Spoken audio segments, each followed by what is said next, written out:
अस्सलाम अलैकुम। पोशीन आपकी खिदमत में एक और पुरस्कार और खौफनाक सच्ची कहानी के साथ हाजिर है। जन्नत की सच्ची कहानी। कहानी का नाम है खंडर। इस कहानी का आगाज़ आज से 20 साल पहले हुआ, जब डेरा गाजी खां के एक कस्बा में अकबर ने एक घर खरीदा था। घर नहीं बल्कि एक खंडर खरीदा था। एक कच्चा सा कमरा था जिसकी 4 दीवारें भी कच्ची थी। घर की एक साइड कब्रिस्तान था। घर और कब्रिस्तान के बीच बस एक 7 फीट की गली थी। अकबर को लोगों ने मना भी किया कि ये घर मत खरीदो क्योंकि इस घर में जन्नत का बसेरा है और इस घर का पहला मालिक उसी घर में पर इसरार तौर पर मुर्दा पाया गया था। इलाके के पुराने रहायशीन का कहना था कि किसी ज़माने में ये घर कब्रिस्तान का हिस्सा हुआ करता था जिसे बाद में एक घर बना दिया गया, मगर अकबर ने किसी की एक ना सुनी और वो घर खरीद लिया। पुराने घर को तड़वा कर एक खूबसूरत घर बनवा लिया। अकबर के घर की बनावट कुछ इस अंदाज से थी कि एक कमरा तिकोन की शक्ल का था, यानी एक बड़े कमरे के 3 कोने थे जबकि बाकी 2 कमरे आम कमरों की तरह ही थे। असल में यही वो तकूनी कमरा वो जगह थी जहाँ पहले भी पुराने घर का सिर्फ एक कमरा हो करता था। उसी कमरे में पुराने मालिक मकान की मौत भी हो चुकी थी। अकबर एक जीदार बंदा था। अकबर और इसके बीवी बच्चे इस घर में 5 साल तक रहाइश पजीर रहे। इनके साथ इस घर में किया मामलात पेश आए ये आज तक किसी को नहीं मालूम, क्योंकि कभी इन्होंने किसी से इस बात का जिक्र नहीं किया था। अब अल्लाह जाने या वो लोग खुद जाने के वाकई वहाँ कुछ नहीं था या वो जानबूझकर किसी को कुछ नहीं बताते थे। वक्त अच्छा गुजर रहा था। एक दिन अचानक रात को 12 बजे के करीब अकबर की तबीयत खराब हो गई। दिल की धड़कन बंद होने लगी, मीना से झाग आने लगा और फिर अकबर अपने ही घर में वफात पा गया। इस वक्त अकबर की उम्र 35 या 40 के लगभग होगी। अकबर एक पढ़ा लिखा और बहुत अच्छा आदमी था। इसकी सेहत भी बहुत अच्छी थी। नोट करने वाली बात यह है कि अकबर की मौत भी उसी तकूनी कमरे में वाक़ा हुई थी जिसमें पहले मकान मालिक की मौत हुई थी। अब तो अकबर के ख़ानदान वालों और इर्द गिर्द के हमसायों का शक यकीन में बदल गया कि इस घर में और ख़ासकर इस तकूनी कमरे में कोई बात तो गैर मामूली ज़रूर है। अकबर की वफ़ात के बाद इसके बीवी बच्चों ने वो घर छोड़ दिया। घर छोड़ने की वजह ये थी कि अकबर की बीवी की जहाँ नौकरी थी वो इलाका इस घर से कुछ दूर था। उसीलिए इन्होंने नया घर बना लिया और वहाँ शिफ्ट हो गए। पुराना घर कम व बेश 15 साल तक बंद रहा। 15 साल बाद अकबर का बड़ा बेटा, जिसकी शादी काफ़ी साल पहले ही हो चुकी थी, इसका नाम अली था।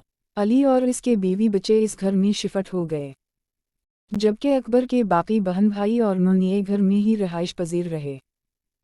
अली अपने शहर से दूर नौकरी करता था, इसलिए 2 या 3 माह बाद ही घर आता था। अली की बीवी का नाम सलीमा था। बताता चलूं कि जिस दिन 15 साल बाद पहली मर्तबा घर का दरवाज़ा खोला गया तो अकबर का बेटा अली इस वक्त अपनी जॉब पर था। हालात ही कुछ ऐसे थे कि अली की बीवी अकेली अपने 4 बच्चों के साथ इस घर में रहने आई थी। बच्चों की उम्र 2 साल, 5 साल, 7 साल और 10 साल थी। सलीमा ने एक बात नोट की कि घर में अजीब सी वीरानी थी, लेकिन अब रहना तो यहीं था। चुनाचा इसने घर के कमरों के ताले खोलना शुरू किए, लेकिन जब उसी तकूनी कमरे का दरवाज़ा खोला तो वहाँ अजीब ही मंजर था। दरवाज़ा के बलकल सामने कमरे के अंदर एक बहुत बड़ी छिपकली बैठी हुई थी। इस छिपकली का साइज़ आम छिपकली से 4 गुना तक बड़ा था। जी, ये छिपकली ही थी, यही आम छिपकली जो घरों में आम पाई जाती है, लेकिन साइज़ में इतनी बड़ी कि किसी को भी हैरत में डाल दे। सलीमा ने डर के मारे कमरे का दरवाज़ा वापस बंद कर दिया और कुछ देर बाद खोका तो वो छिपकली कमरे में नहीं थी। खैर, जैसे कैसे सामान शिफ्ट कर दिया गया और दिन गुजरने लगे, मगर वो छिपकली भी अक्सर घर में ही नज़र आ जाया करती थी। फिर आहिस्ता आहिस्ता ये एक मामूल की बात हो गई। सलीमा को घर में कुछ गैर मामूली हरकत वाज़ा महसूस होने लगी। सलीमा अपने बच्चों को लेकर अपनी बहन के घर चली गई। एक मौलवी साहिब ने बच्चे का इलाज शुरू किया और कहा कि इसका इलाज 40 दिन तक जारी रहेगा। इसके बाद इंशाअल्लाह बच्चा ठीक हो जाएगा और जन्नत भी घर से निकल जाएंगे। सलीमी अपने घर वापस आ गई और मौलवी साहिब का बताया हुआ वजीफ़ा पढ़ना शुरू कर दिया। इसके अलावा नमाजें और कुरान पाक की तिलावत भी शुरू कर दी। दम किया हुआ पानी घर में छिड़कने लगी। जब सलीमा घर में कुरान पाक पढ़ना शुरू करती तो जन्नत इसे मना करते थे और कहते थे कि ये मत पढ़ो वरना तुम बहुत पछताओगी। इस्तग़फ़िर अल्लाह। कुछ दिन तक यही सिलसिला जारी रहा। फरसलमा कुछ दिन के लिए अपने रिश्तेदारों के घर रहने चली गई। वहाँ इसने अपनी बेटी को 2 घड़ियाँ खरीद कर दीं। 5 दिन शहर रहने के बाद जब वो अपने घर वापस आई तो ये मगरिब का वक्त था। घर पहुंचते ही सलीमा ने अपनी बेटी से कहा कि बेटा, मैंने सुना है कि गुड़ियों में जन्नत आ जाता है, इसलिए मैं चाहती हूँ कि अब तुम ये गुड़िया दूर कहीं फेंकाओ, इसे घर में मत रखो। अब तुमने काफ़ी दिन इनसे खेल लिया है। बेटी ने मां की बात मान ली और उसी वक्त इन दोनों गड़ियों को घर से बहुत दूर नहर के किनारे गन्नत के ढेर पर फेंकाई। सलीमी की बेटी की उम्र 10 साल है। ये माह रमज़ान के दिन थे, यही रमज़ान जो अभी गुजरा है। अगले दिन सबा सहरी के वक्त सलमा ने अपनी बेटी को जगाया और इसे कहा कि वो मेरे साथ किचन में काम कराओ। बेटी उठी और कमरे का दरवाज़ा खोल दिया जो कि सहन में खुलता था। जैसे ही बेटी ने कमरे का दरवाज़ा खोला, सलीमी की नज़र दरवाज़े पर बरी। दरवाज़े की बाहर वाली साइड पर, दरवाज़े के ऊपर, वही बड़ी छिपकली चिपकी हुई थी, जिसकी लंबाई आम छिपकली से 4 गुना लंबी थी। सलीमी को मालूम था कि ये छिपकली जन्नत में से है। छिपकली को देखकर सलीमी समझ गई कि अगर मेरी बेटी की नज़र इस पर बढ़ गई तो वो डर जाएगी। लेकिन सलमा की बेटी ने दरवाज़े पर मजबूर छिपकली को नहीं देखा। दरवाज़ा खोलते ही बेटी की नज़र सामने मौजूद गुड़ियों पर बरी। वही गुड़िया जो कि कल शाम वो बहुत दूर फेंक आई थी। बच्ची ने जैसे ही गुड़िया को घर में मौजूद देखा, वो हकी बकी रह गई। फौरा भागकर बिस्तर पर चढ़ गई और मुँह को बताया कि अम्मी, ये गुड़िया तो मैं फेंक आई थी, ये वापस कैसे आ गई। बेटी दोनों बहुत डरे हुए थे। वो दोनों बिस्तर पर ही बैठी रहीं। इस दिन इन्होंने रोज़ा भी नहीं रखा। छिपकली और गुड़िया को एक साथ देखकर सलीमा समझ चुकी थी कि ये जन्नत का काम है। वही इस गुड़िया को वापस घर में उठा लाए हैं। सबा के वक्त जब दिन निकल आया था, सलीमा घर के कामों में मसरूफ़ हो गई। लेकिन अचानक इसकी नज़र घर में मौजूद इकलौते दरख्त पर पड़ी। ये सरस का दरख्त था। इसने देखा कि दूसरी गुड़िया दरख्त की शाखों पर अजीब तरह से अल्टी लटकी हुई थी और बहुत डरावनी लग रही थी। सलीमा को बहुत खौफ आया। सलीमी ने सारी बात अपने खावनद को फ़ोन पर बताई। सलीमा के शौहर ने इसे कहा कि कोई तुम लोगों के साथ शरारत कर रहा है और डराने की कोशिश कर रहा है। लेकिन सलीमा को तो मालूम था कि ये किसका काम है, क्योंकि अपने रिश्तेदारों के घर से वो मगरिब के वक्त गांव वापस आए थे और किसी ने भी ये घड़ियाँ इनके घर में नहीं देखी थी सिवाय जन्नत के। इसने उसी वक्त अपनी बेटी को कहा था कि ये गुड़िया कहीं दूर फेंक आओ और वो फेंक भी आई थी। खैर ये बात रफा दफा हो गई। कुछ दिन बाद सलीमी रात के वक्त अपने रूम में लेटी हुई थी। ये कोई रात के 10 बजे का वक्त होगा। बाहर सहन में 2 बल्ब रोशन थे। घर का सहन भी छोटा सा था जिसकी वजह से बाहर काफ़ी रोशनी थी। ये तकरीबन रात 10 बजे का वक्त था। अचानक सलीमा की नज़र खिड़की पर पड़ी जहाँ से सहन का मंजर साफ नज़र आ रहा था।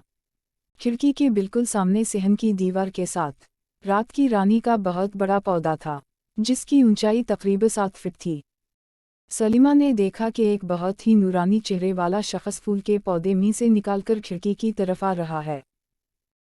जब वो दरख्त में से निकला तो इसकी पीठ खिड़की की तरफ थी, फिर वो पलटा और इसका चेहरा खिड़की की तरफ हो गया। फिर वो सलीमी से मुखातब होकर कहने लगा, तुमने जिस दुकान से ये पौधा खरीदा,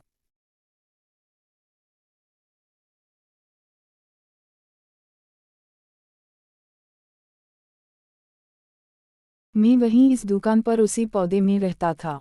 मैंने काफ़ी अरसा तुम्हारे घर गुजारा लेकिन किसी को तंग नहीं किया। लेकिन आजकल जो तुम ये वज़ाइफ पढ़ रही हो और जो पढ़ा हुआ पानी छिड़क रही हो, मुझे इससे बहुत तकलीफ़ होती है। अब मैं तुम लोगों का घर छोड़कर जा रहा हूँ और कभी वापस नहीं आऊँगा। फिर वो शख्स खिड़की से ऊपर की तरफ उड़ा और कहीं गायब हो गया। सलीमा के बकौल वो बहुत ही खूबसूरत नौजवान था। इसका चेहरा बहुत ही नूरानी था। इसने सफ़ेद रंग का सूट ज़ेबतन किया हुआ था। जितनी देर वो शख्स खिड़की के पास रहा, सलीमा की नज़रें इस पर ही मरकूज़ रहीं। सलीमा को ऐसे लगा जैसे इसके सामने कोई फरिश्ता खड़ा है। इस शख्स के चेहरे से नूर टपक रहा था। यकीनन वो एक नेक जिन था या शायद कोई फरिश्ता होगा, बाकी अल्लाह जाने। इस शख्स ने बस इतनी ही बात की और गायब हो गया। इसके बाद सलीमा सो गई।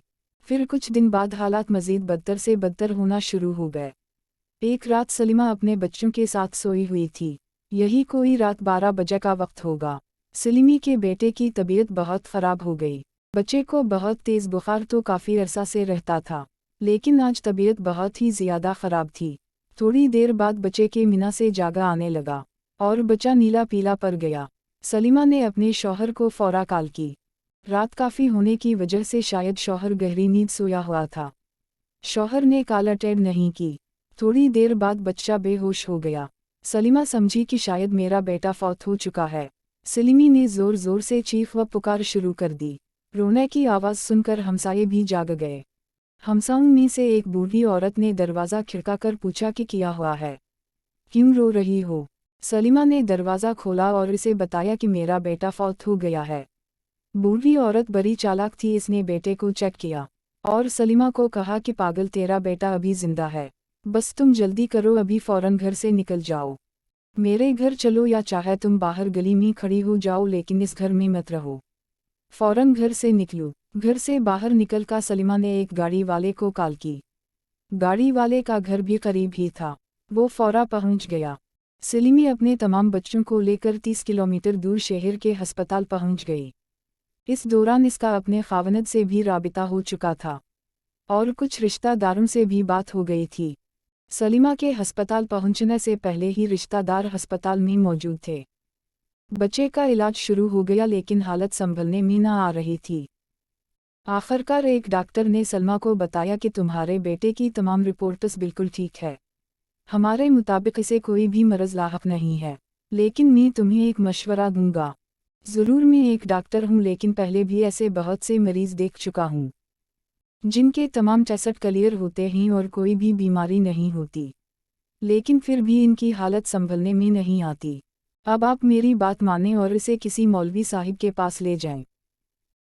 सलमान डॉक्टर की बात समझ गई और अपने बेटे को उसी मौलवी के पास ले गई जो बच्चे का रूहानी इलाज पहले भी कर रहा था। डॉक्टर के कहने पर सलीमा अपने बेटे को मौलवी के पास ले गई। मौलवी ने दम दरूद किया तो बच्चा बलकर ठीक हो गया। जब सलीमा घर वापस पहुंची तो हालत पहले से भी बदतर हो गई। अब जनू का असर घर के तमाम अफराद पर होने लगा था। बकौल सलीमा, मेरे चारों बच्चे बीमार पड़ गए और अजीब अजीब बातें करने लगे। सबसे छोटा बेटा कहता कि अम्मी, मेरे सर में से खून आ रहा है, कोई मुझे मारता है। हल्का ज़ाहिरी तौर पर ऐसा कुछ भी नहीं था। बाकी बच्चों को भी घर में कुछ ना कुछ नज़र आ जाता था। बहुत डरा डरा रहते थे। अक्सर ही सब के सब बीमार रहते थे। खुद सलीमा पर भी जनात हावी हो रहे थे। इसे भी रात को बुखार हो जाता था, तबीयत ही ख़राब हो जाती। बकौल सलीमा, मैं रोना चाहती तो रो भी नहीं सकती थी। रात को जनात हम लोगों का मुंह ही बंद कर देते थे। ज़ोर ज़ोर से चीखना चाहती थी पर आवाज़ ही नहीं निकलती थी। बहुत ही ज़्यादा हालत ख़राब थी। एक दिन सलीमा ने उसी मौलवी को कॉल की और इसे बताया कि हालात अब बहुत ख़राब हो रहे हैं। वजीफ़ा का असर भी नहीं हो रहा। मेरे सारे बच्चे और मैं खुद भी बीमार हो गई हूँ। ये सुनकर मौलवी साहब ने कहा कि मुझे लगता है कि ये जनात इस घर पर पूरी तरह काबिज़ हो गए हैं। अब ये जनात यहाँ से नहीं जाएंगे। अच्छा यही है कि तुम लोग ये घर छोड़ दो। ये सुनकर सलीमा ने घर छोड़ने से इनकार कर दिया। अभी कुछ दिन ही गुजरे थे कि एक दिन सलीमा की बड़ी हमसा इससे मिलने आई। सलीमा के घर की एक दीवार इस हमसाई के घर के साथ अटैच थी, जबकि सलीमा के घर के पीछे एक और घर था, जबकि घर के सामने एक गली थी। सलीमा के घर की बाएं दीवार के साथ गली थी और गली की दूसरी तरफ कब्रिस्तान की दीवार थी। मतलब कब्रिस्तान और सलीमा के घर के बीच सिर्फ 7 फीट का फासला था। सलीमा ने घर के तमाम हालात हमसाई को बताए। ये सुनकर हमसाई बोली, बेटा, हमें इन सब बातों का इल्म बहुत सालों से है। हम यहीं के रहायशी हैं। हमने तुम्हारे ससुर अकबर को भी मना किया था कि ये घर मत खरीदो, मगर वो नहीं माना। इसका अंजाम भी तुम लोग देख चुके हो। बेटा, हम लोगों ने रात के वक्त तुम्हारे घर की छत पर जनात को उतरते अपनी आँखों से देखा है। कभी सियाह और कभी सफ़ेद हैवले तुम लोगों की छत पर नज़र आ जाता हैं। इस घर में वाकई जनात हैं, ये बात पूरे मोहल्ले को मालूम है। हमसाई बोली, बेटा, जिस दिन तुम्हारे ससुर की मौत हुई थी इस दिन हम लोग ही सबसे पहले तुम्हारे घर पहुंचे थे। तुम्हारी सास बहुत ज़ोर ज़ोर से रही थी और तुम्हारे ससुर के मुंह से झाग निकल रही थी। जब इस दिन रात को तुम्हारे बेटे की तबीयत खराब हुई और मी तुम्हारे घर आई तो मी ने फिर से वही मंजर देखा जो इस दिन तुम्हारी सास और ससुर का देखा था। बलकल उसी तरह तुम भी जोर जोर से रो रही थीं। तुम्हारे बेटे के मुंह से भी वैसे ही झाग निकल रही थी जैसे तुम्हारे ससुर के मुंह से निकल रही थी। इस दिन वही 15 साल पुराना मंजर मेरी आंखों के सामने घूम गया। उसी लिए मी ने तुम्हें फौरन इस घर से बाहर निकलने को कहा था। तुम्हारी किस्मत अच्छी है जो तुम्हारा बेटा बच गया। हमसाई दोबारा बोलना शुरू हुई। बेटा मेरी बात मानो लो। अगर अपनी और अपने बच्चों की जान प्यारी है तो तुम ये घर छोड़ दो और वापस अपनी सास के साथ जाकर रहो। आज सलीमा को पूरी बात समझ आ चुकी थी। सलीमा ने अपने शौहर को कॉल की और इसे बताया कि अब मैंने यहाँ नहीं रहना। उसी दिन सलीमा अपना सारा सामान आठवाकर अपनी सास के घर वापस चली गई। याद रहे कि सलीमा अपनी सास से लड़ झगड़ा कर आई थी।